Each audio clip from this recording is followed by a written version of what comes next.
បាទបងប្អូនទាដែលស្ងោរឆ្អិនហើយលើកដាក់មកលើចានបាទបំរុងនឹងញ៉ាំទៅហើយបែរជាហើរបាត់ណារឿងនេះគឺកើតឡើងចំពោះលោកជូសេមូរីញ៉ូក៏ដូចជាបាត់ក្លឹបរ៉េអាល់ម៉ាឌ្រីតផងដែរណាកាលពីម្សិលមិញនេះបាទលោកជូសេមូរីញ៉ូបានជិះយន្តហោះពីទីក្រុងលីស្បូនមកទីក្រុងរ៉េអាល់ម៉ាឌ្រីតដើម្បីនឹងទទួលតំណែងថ្មីជាអ្នកចាត់ការទូតរបស់ក្លឹបរ៉េអាល់ម៉ាឌ្រីតបងប្អូនណាប៉ុន្តែត្រូវបានខកខានណាដោយត្រូវបានខកខានដោយសារតែភាពចម្រុងចម្រាស់គ្នានៅក្នុងក្លឹបរ៉េអាល់ម៉ាឌ្រីតបងប្អូនណាធ្វើឲ្យលោកជូសេមូរីញ៉ូនេះត្រូវបាទចាក់ចេញពីរ៉េអាល់ម៉ាឌ្រីតត្រឡប់ទៅទីក្រុងលីស្បូនវិញដើម្បីរងចាំការសម្រេចចិត្តចុងក្រោយណាដើម្បីរងចាំការសម្រេចចិត្តចុងក្រោយឥឡូវនេះគឺជារឿងស្រពិចសពិលមួយផងដែរបាទសួរថាតើគាត់អាចនឹងក្លាយជាក្រុមវឹករបស់រ៉េអាល់ម៉ាឌ្រីតផ្លូវការបានដែរឬទេវាអាចបងប្អូនណាគ្រាន់តែថាកំពុងស្ថិតនៅក្នុងភាពសពិចសពិលត្រូវរងចាំដល់ខែក្រោយបាទត្រូវចាំដល់ខែក្រោយអញ្ចឹងអ្វីដែលធ្វើឲ្យមានបញ្ហានេះកើតឡើងគឺជាបាទបញ្ហាផ្ទៃក្នុងរបស់ Real Madrid បច្ចុប្បន្នកំពុងតែមានចំនួនបាទគឺមានបេក្ខភាពមួយនឹងចូលមកប្រជែងគ្នាជាមួយនឹងលោក Florentino Perez ក្នុងការបោះឆ្នោតនៅចុងខែនេះបងប្អូនណាអញ្ចឹងបើសិនជាលោក Florentino Perez ចាញ់ឆ្នោតបាទបើសិនជាលោក Florentino Perez ចាញ់ឆ្នោតនោះបាទអាចនឹងលោកជូសេមូរីញ៉ូនេះមិនអាចដឹកនាំរ៉េអាល់ម៉ាឌ្រីតក៏ថាបានដែរណាបងប្អូនវាមានមូលហេតុច្រើនណាដោយសារតែបច្ចុប្បន្ននេះឥឡូវយើងនិយាយអំពីការបោះឆ្នោតវិញបាទគូប្រជែងបច្ចុប្បន្នដែលនឹងធ្វើការបោះឆ្នោតនៅចុងខែជាមួយនឹងលោក Florentino Perez គឺលោកបាទ Enrique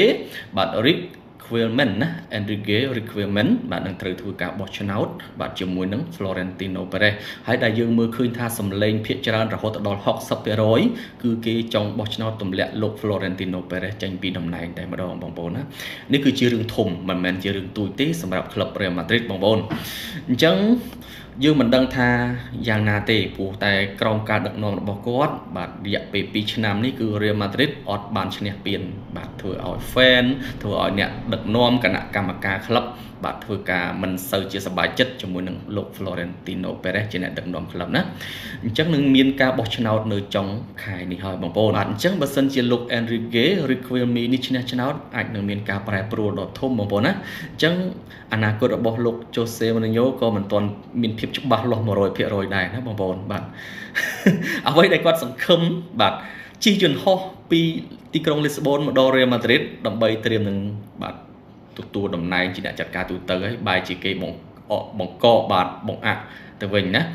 បើសិនជាថ្នាក់ដឹកនាំទាំងពីរណាដូចជាតាប៉េរ៉េក៏ដូចជាលោក Enrique នេះគាត់ស្របគ្នាទោះជាបោះឆ្នោតអ្នកណាឈ្នះអ្នកណាចាញ់ក៏ដោយបើមានគំនិតស្របគ្នាខ្ញុំគិតថាការតែងតាំងពីម្សិលមិញនេះវានឹងអាចកើតឡើងបាទសម្រាប់លោក Jose Mourinho ណាប៉ុន្តែខ្ញុំគិតថាអ្នកទាំងពីរនេះមានគំនិតផ្ទុយគ្នាបាទអ្នកទាំងពីរនេះមានគំនិតផ្ទុយគ្នាដែលធ្វើឲ្យបាទលោក Jose Mourinho មិនអាចកាន់តំណែងតាំងពីយប់ថ្ងៃច័ន្ទម្សិលមិញបងប្អូនណាអញ្ចឹងយើងមិនដឹងថាអនាគតរបស់តាប៉េរ៉េយ៉ាងម៉េចទេគាត់ចង់មកដឹកនាំ Real Madrid មែនទេណាក្តីសម័យរបស់គាត់ចង់មកដឹកនាំ Real Madrid ជាលើកទី2អាចនិយាយថាអាយុកាលរបស់គាត់ក៏កាន់តែចាស់ហើយនេះអាចនិយាយថាជាការដឹកនាំ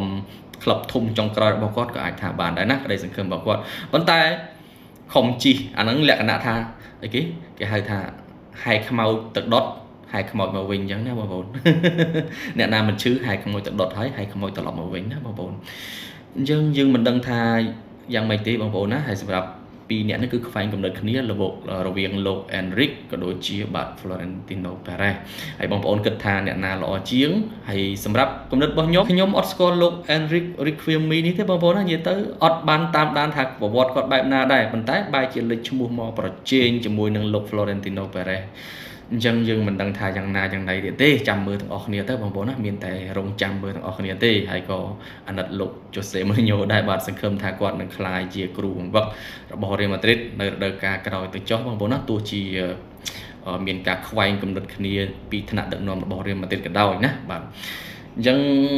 យើងមិនដឹងថាបងប្អូនស្រឡាញ់តាប៉ារ៉េអ្នកខ្លះក៏ស្រឡាញ់គាត់អ្នកខ្លះក៏ស្អប់គាត់អាហ្នឹងវាមិនដឹងទេបាទជាការសម្រេចចិត្តរបស់បងប្អូនណាបងប្អូនណាគាត់ថាខ្ញុំចង់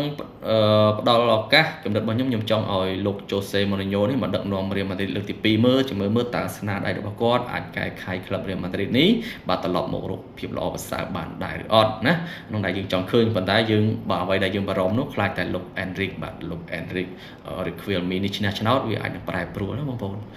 អូខេអញ្ចឹងសម្រាប់ព័ត៌មានរបស់យើងគឺមានតែប៉ុណ្្នឹងទេសម្រាប់ព័ត៌មានធំហើយវាមានច្រើនព័ត៌មានបងប្អូនណាចាំមានពេលខ្ញុំនឹងនិយាយចែកជូនបងប្អូនទាំងអស់គ្នាទៀតហើយកុំភ្លេចតាមដានបាទ page របស់ខ្ញុំ follow ទៅហើយចូល channel Telegram បាទ Visit KH ដើម្បីមើលការ live បាល់តាមទម្លាក់គូក៏ដូចជាព័ត៌មានកីឡាផ្សេងៗបងប្អូនដែលមាន link នៅក្នុង pin comment សម្រាប់ Facebook បងប្អូន YouTube មាននៅក្នុង description សម្រាប់បងប្អូន TikTok ចូលក្នុង profile គឺមាន link នៅក្នុង bio បាទអរគុណច្រើនសូមគោរពលា